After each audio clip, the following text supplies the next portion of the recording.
Hello, and now we come to the second speaker of the night, your local MP, Mr. Douglas Carswell.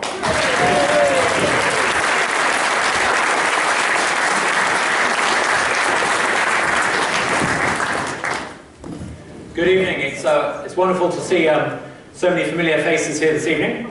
I'm very sorry that the Liberal Democrat opposition didn't turn up to make a case for him. It's not often one gets to meet a Liberal Democrat these days.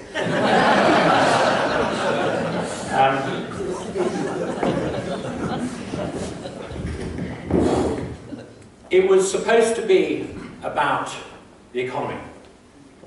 When we joined what was to become the European Union, we were told that it was an economic proposition. Yes, they said you might give up a little bit of self-government, but they said it was going to make you richer. They said we were going to be joining a flourishing trade bloc.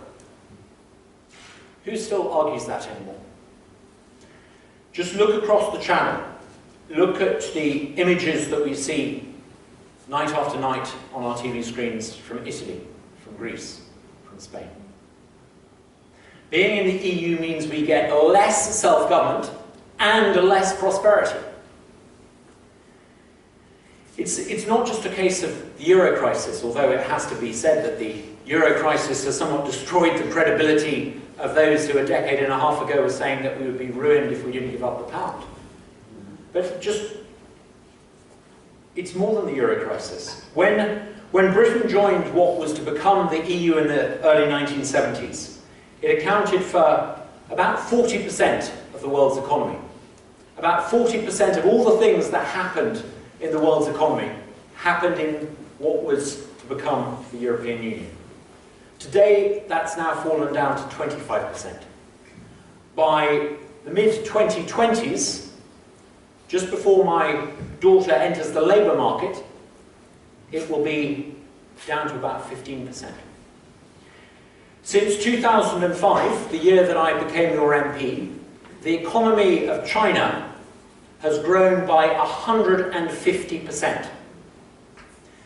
That of India has grown by more than 100%. The economy of Brazil has grown by more than half. In the EU, the only statistics that have grown by that amount are those that measure debt and unemployment. The value of what the UK sells to the EU. In 2005, again the year I became your MP, 63% of all the things that we exported, we sold to the European Union. Today, it's less than 47%. In just 10 years, Europe has gone from being undoubtedly the most important market for British goods to just another market.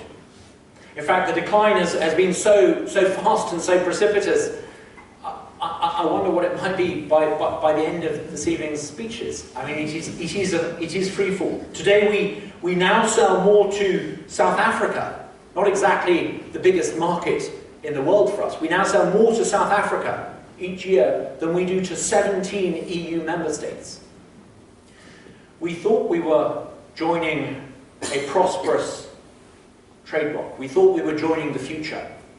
It turns out that when we joined what became the European Union, we shackled ourselves to a corpse. Well said. Now, we live in a world of extraordinary and accelerating change. Things change more rapidly now than ever before. Look at the TV news. There are vast economic and technological changes underway around the world. But the problem with being in the EU is that the EU has lost control. It doesn't have control. The EU can't control its budget. It's not had its budget signed off on for 19 years. The EU can't control its own currency. It's lurched from crisis to crisis. The EU can't even control its own borders. This year, about 1 million people will arrive in Europe from North Africa and the Mediterranean. Europe can't respond. Her elite, they go from glass towers in Brussels to glass towers in Berlin to glass towers in Paris, chaperoned from limo to glitzy office. But they're not in control. They don't have a clue what to do. They lurch from summit to crisis and crisis summit to crisis summit. Britain needs to take back control. Taking back control is the safest thing to do. Taking back control means that we stand a chance of being able to respond to these enormous economic and technological changes that are happening. It means that we manage our own affairs, and it means that we can begin to put right some of the things that being in the European Union means we don't even begin to address. Now, being part of the EU is not just bad for the economy. I would say that it's one of the main reasons why there is so much distrust of the political system. It's hollowed out our system of politics in this country. When we signed up to the common market, yes, we were told that we would need to sign up to some standardized rules. It seemed common sense at the time. Common market, you've got to have a few common rules for things. But who knew that officials were going to use those rules to regulate every nook and cranny of our lives? Who, when we signed up to a common market, knew that it was going to mean that we would have to accept those irritating new rules that come in that say what the postage and the size of the envelope have to be every time you go to the post office? Who knew that joining the common market meant that we would have those awful dull light bulbs that never actually seem to properly illuminate a room? Yeah. Why do we need this stuff regulated for us? Are we not able to decide these things for ourselves? Don't get me wrong, there may be a very good argument for dull light bulbs and irritating postal rules, but surely as a country of 60 million people, we can work these things out for ourselves. Now, here in tendering, we're often told that we shouldn't talk about Europe because it's big and macro, we should focus on the local. So let's focus on the local. Here in tendering, we elect 60 people to the district council. And may I say, I see some of them here, they're excellent people. But one of the things that the council is supposed to do, and I don't think anyone would disagree with this, it's supposed to make sure that people who pay their local council tax get the council to empty the bins. It's pretty straightforward. But have you ever wondered why in tendering we have this ridiculously complicated system for emptying the bins? I have to remind myself every week, is it the week for putting out the red box or the green box? I've got that rather irritating, Clemmy sometimes gets really cross with me because I have that list on the fridge and I keep losing it, and it's multicoloured and it's supposed to tell me which day of the week I put out which colour bins. Can't they just arrange for the bins to be emptied once a week? Well, no, they can't. Why not? Thanks to the EU Landfill Directive. The reason why we have the irritating system of bin collection is a direct consequence of the EU Landfill Directive. It means we can't even elect 60 people to decide the schedule for emptying the rubbish. That's the extent to which signing up in 1973 has bound us and taken away responsibility.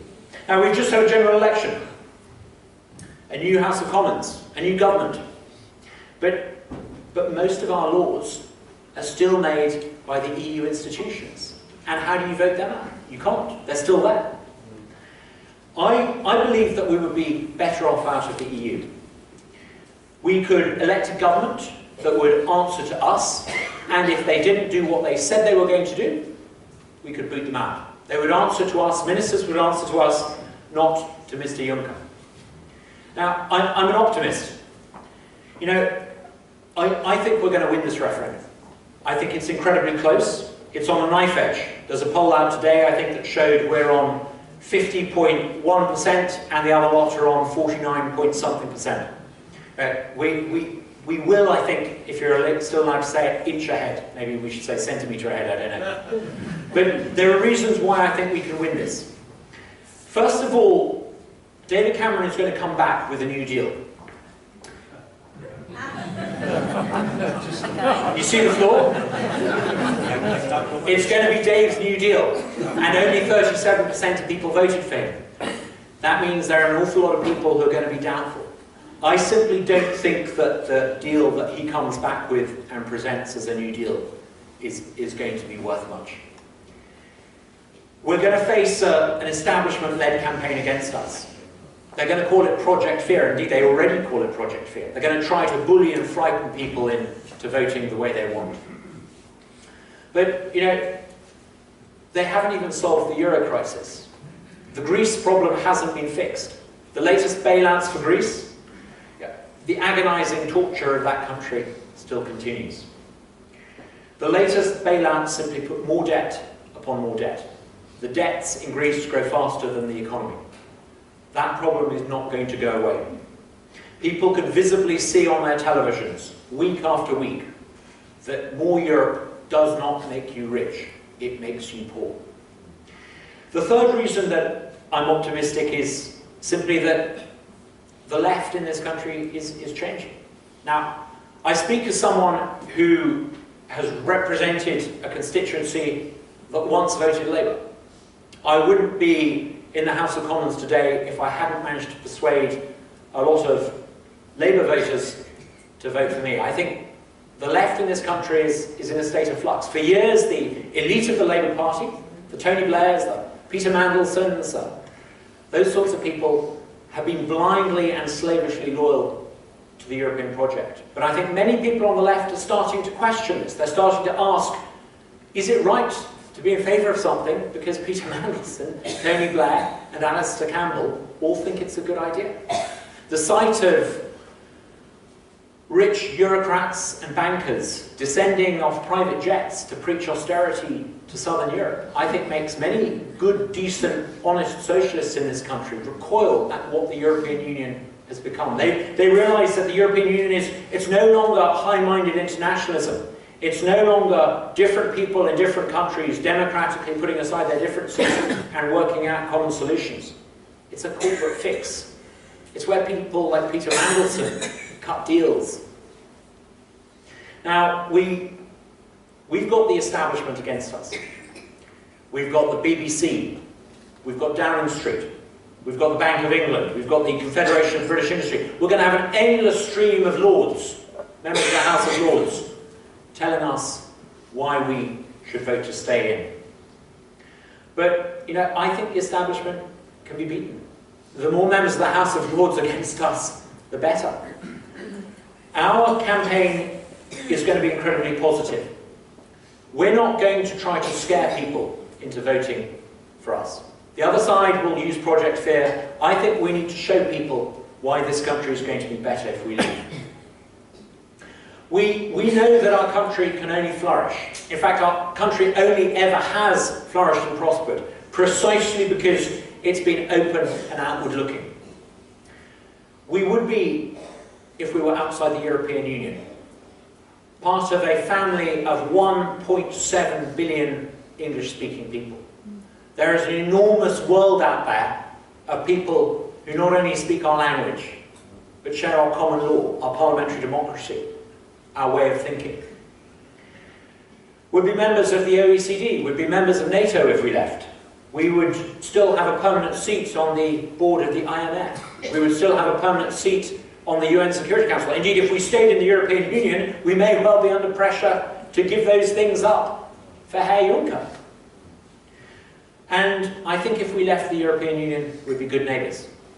We want to be good neighbours with Europe. We don't want to be bullshit tenants anymore. We want to be good neighbours. Last year, our country bought £50 billion more stuff, if I can call it that, goods and services, £50 billion more from the EU than we sold to the EU. Now think about that. That's a massive trade deficit. We buy £50 billion a year more stuff than we sell to them. That gives a lie to the idea that the European Union is going to want to erect trade barriers against cross-channel trade from which they're the principal beneficiaries. They're not going to. What we need is to leave the European Union and then to trade freely, to have market access. Now, what do I mean by free trade?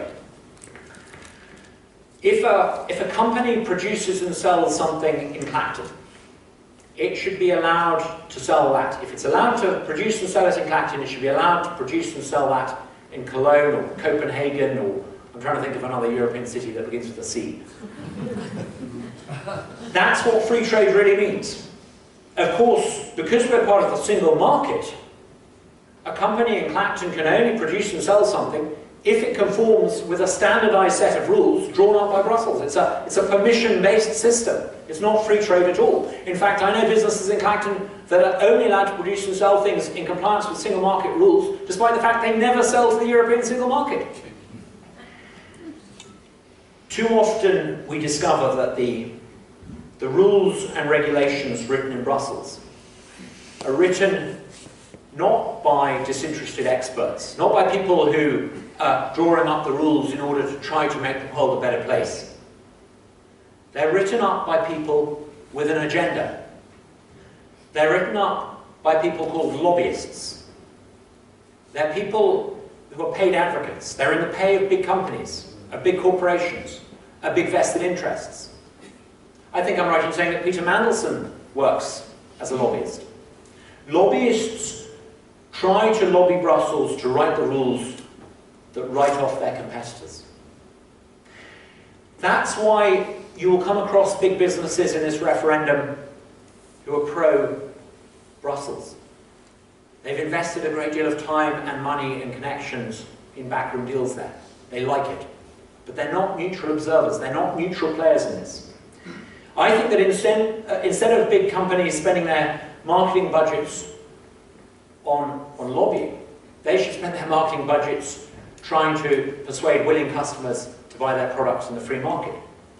But one of the reasons why lobbying is one of Europe's only growth industries is precisely because the Brussels system makes it pay for the insiders to rig the rules and to rig the market in the interests of big business.